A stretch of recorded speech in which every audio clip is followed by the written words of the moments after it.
It's the Blairing Out with Eric Blair show, and today I'm pleased to have Robb Flynn of Machine Head on the show. How you doing today, Robb? Doing good, man. How are you? Awesome. Now, tell me, how's the tour been so far? It's been amazing. From the first day in Denver through New York, we just ran through Texas, and Texas was mind-blowing, amazing, and here we are in LA, sold out tonight at the Avalon, so stoked, man. Now, Robb, one of the things we were talking about when we first came in here is how you guys have really paid your dues, and that's why you've had longevity in this industry. That's what I believe. Do you believe that also?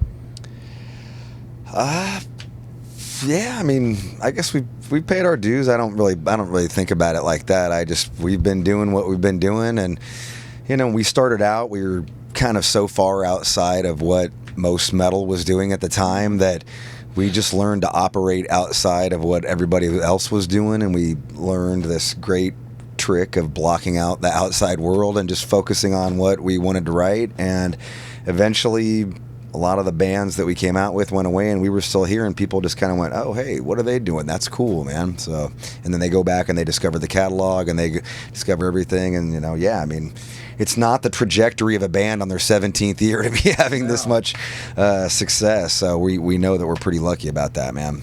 And also, you guys have been able to distill unmitigated aggression in your music. I mean, the album that unmitigated. Good. Distill unmitigated aggression. Yeah. Killer. I see Good that. Adjectives. That the Blackening album. What inspired that album? Many things. I mean, the war had just started, and we were all very much against the war, and that's where you get songs like Clenching the Fist of Dissent. Our friend Dimebag had just been murdered, and just kind of coming out of that, and the article Aesthetics of Hate that came out that attacked him for the type of music that he played. I mean, Christian. I had just had my first son, and I was putting him in school, and all of this Christian stuff was kind of coming in, and they were trying to put a lot of God into school, and so that's where songs like Halo came from. So there was all this kind of fuck all of this shit kind of a vibe going on in that record. To sum it up in a very simple term, we tried to paint it more eloquently than that, but there was a lot of anger. There was a lot of fuck this shit. Well, I mean, I know that you're anti-organized religion, but as far as like a one God, a monotheistic God, do you believe that there is a one God, or do you just believe people should believe whatever they want to believe? People want to believe what they want to believe. I don't really care. We have many different beliefs within even just the four of us in Machine Head. I'm more of a believer in karma, and you get what you put out to the world. What in your youth led you to music? I mean, my earliest memories are of music. I mean, my first memory is pulling down my diapers and pulling up a bunch of poo-poo that I had and held it to my dad's face and going, caca. And then my second memory is learning all of the lyrics to Bad Bad Leroy Brown by Jim Croce. I mean, just music, like I had my parents buy me the record so I could listen to it over and over again, so that when it came on the radio, I could sing it. I mean, just, songs like that, especially the lyrics of that song. I was living in Oakland, and it was like a lot of rough characters around there, and I kind of identified with the lyrics to that song.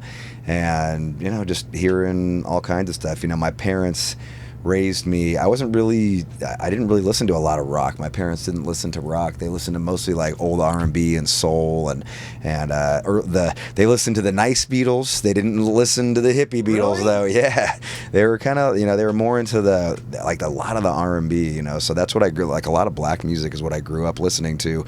And then, so I'd learn all that stuff and just kind of memorize it. And then at some point, I think I came across, my friend bought Duran Duran, Van Halen, and Devo. And it was just like, what is this? Especially the Devo. I freaked out on the Devo record. Like, I just thought it was nothing I'd ever heard before, this new sound. What do you think was the one metal album that changed your life?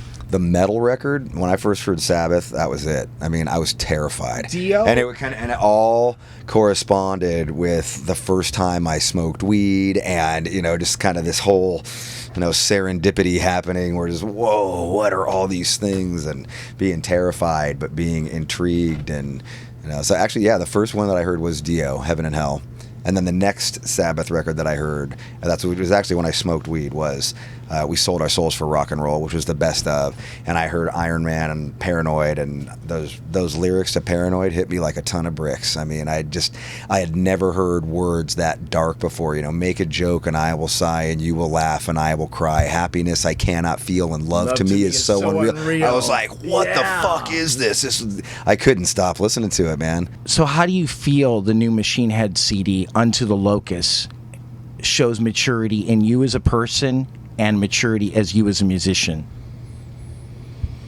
Maturity? I don't know. I mean, I think musically it's a little more concise than the Blackening. We got the songs down to, rather than 10 minutes, we got them down to 7 minutes. So, I mean, mature, yeah, it's got some mature lyrics on it, but at the same time, it's got some really just Neanderthal aggression. And there's something about that to me, that very almost childlike idea when you can get pissed off about something. It's almost like that childlike sentiment that is the thing that, if you get too smart about it, it just doesn't sound pissed off. Anger isn't eloquent necessarily. Anger is a lot of time just Neanderthal and blunt and primal, and if you can connect with that primal energy, then it's that much more vicious. What inspired the song Pearls Before the Swine? Song's about addiction, and not really any one type of addiction, but just addiction itself and how people become addicted to things, whether it be drugs or sex or gambling or whatever. And I've had my fair share, and so it's just kind of tackling the idea of that and how it can get a hold of you without even knowing it. Who we are. Who we are is really, it's kind of one of those fuck you songs, like you were talking about with the Blackening. It's just about being proud of who you are, no matter how different that is or what you believe in, but owning what you are and believing it, and just, holding up a giant middle finger to the rest of the world and saying, fuck you, this is who I am. And, those lyrics came about. My house was robbed during the writing process for this record, and I lost, a lot of precious guitars, a guitar that Dimebag had given me as a gift. And, a lot of those lyrics came about during that period. So, also, your sons, Xander and Wyatt, sing on that song. Yeah. So what was that experience like for you producing them? It was like herding cats, like a lot of chaotic energy. It was killer though. I mean, they have that like chaotic energy, and a couple of their friends. Phil's son was there, and it was cool, man. I mean, I wanted it to sound like kids at school. I didn't want it to sound like a choir. I wanted it to sound messy, like how you hear kids singing at school, and the vibe. I had written those lyrics and I was singing them, and my kids were wrestling down in the living room below where I was, and they just stopped and started singing while I was singing this, and I was like, wow, that'd be cool to have them, this in the background or something. And then I took my voice out and just let them do it, and it was awesome. One of the things you spoke of in an interview after the robbery, you felt it was so extreme that at some point the kids needed to see a therapist. We in the end, we didn't end up taking it, but yeah, I mean, it was a huge violation. It happens to everybody. Definitely, I mean, it could have been way worse. That's the way I look at it. It could have been way worse. The three of us came home. It was me and my two sons who came in. They still could have been there. I mean, it could have been way worse. And so, I look at that. Try and find the silver lining in that. What do you think is the hardest thing that you've had to overcome to achieve the success that you have right now?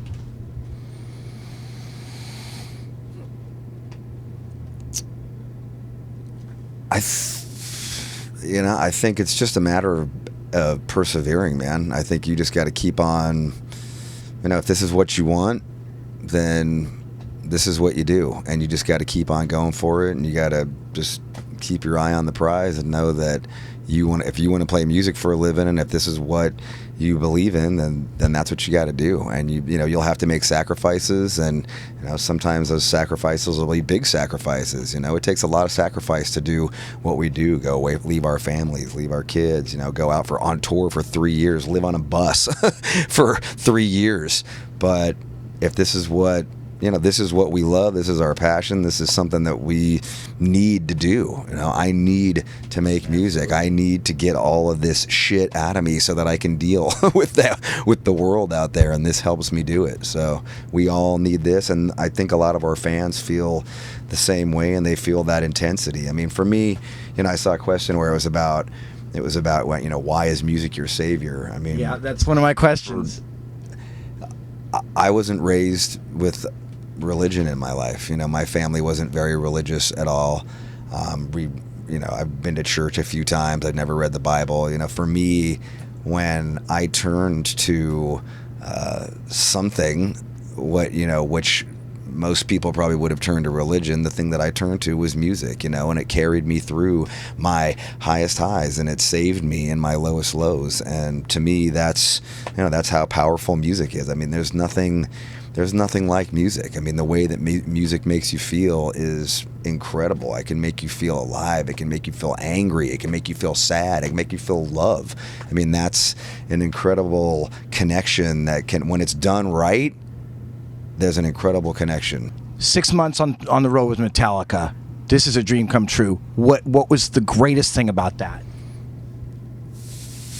It was, there were so many awesome things about it, but seeing how much bigger it can get, and really just seeing how much bigger things can be, and seeing those dudes up close, hanging with those dudes, they were cool enough to take us on their private jet and hang out and party, and to just see that